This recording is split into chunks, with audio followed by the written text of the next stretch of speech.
कैसे हैं आप सब? आशा करती हूँ आप सब अच्छे होंगे, स्वस्थ होंगे। स्वागत है आपका इस कक्षा में। आइए आज हम पढ़ते हैं हिंदी का अध्याय 4 3 शर्तें।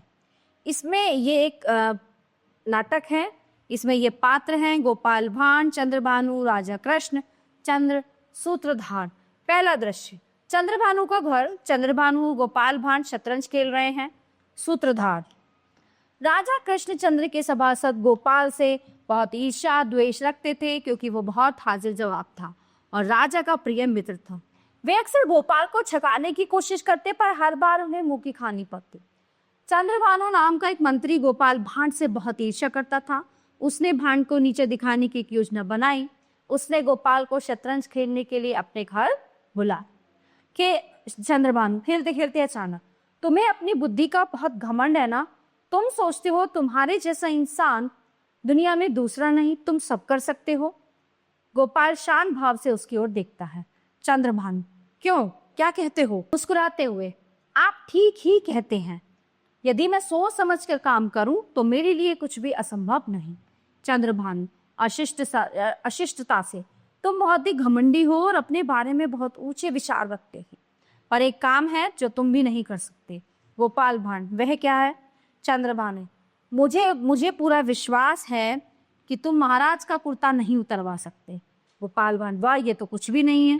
चंद्रभानु, ठीक है, तुम 24 घंटे के अंदर ये करके दिखाओ तो मैं तुम्हें 500 रुपया दूंगा। ऐसा ना कर सके तो तुम 500 रुपये मुझे दोगे।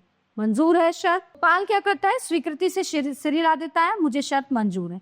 दोनों फिर शतरंज खेलने लगते हैं। दूसरा दृश्य, राजा कृष्णचंद्र की सभा। गोपाल उछलता कूदता प्रवेश करता है।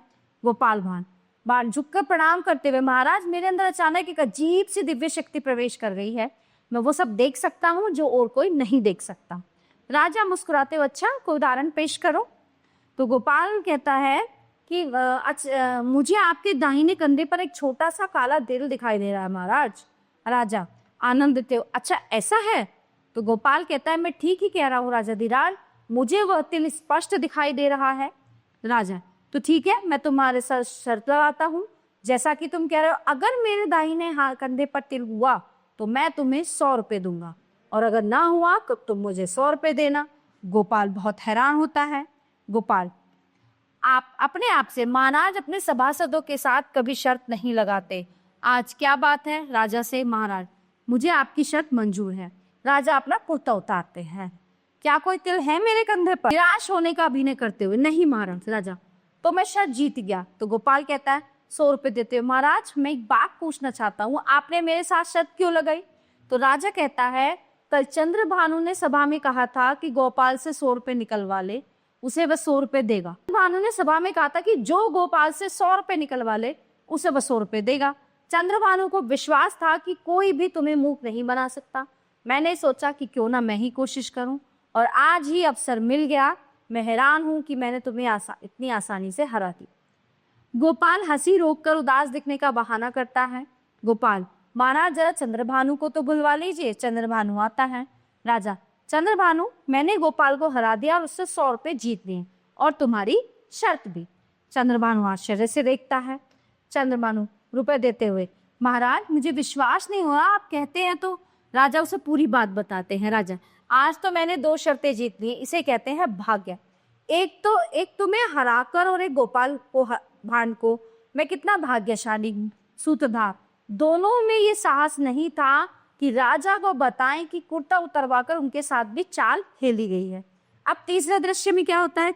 राजमहल के बाहर चंद्रभानु गोपाल को 500 रुपये गिनकर देता है। चंद्रभानु उदास होकर, आज मैं 2 शर्तें हार गया और 600 रुपये भी कुछ कम नहीं होते। हाय मेरे 600 रुपये गए। गोपाल हंसते हुए, मैंने तो तुम्हें कहा था कि अगर मैं अपनी बुद्धि से काम लूं तो कुछ भी कर सकता। ठीक है, तो प्यारे बच्चों, ये पाठ यहीं पे समाप्त होता है।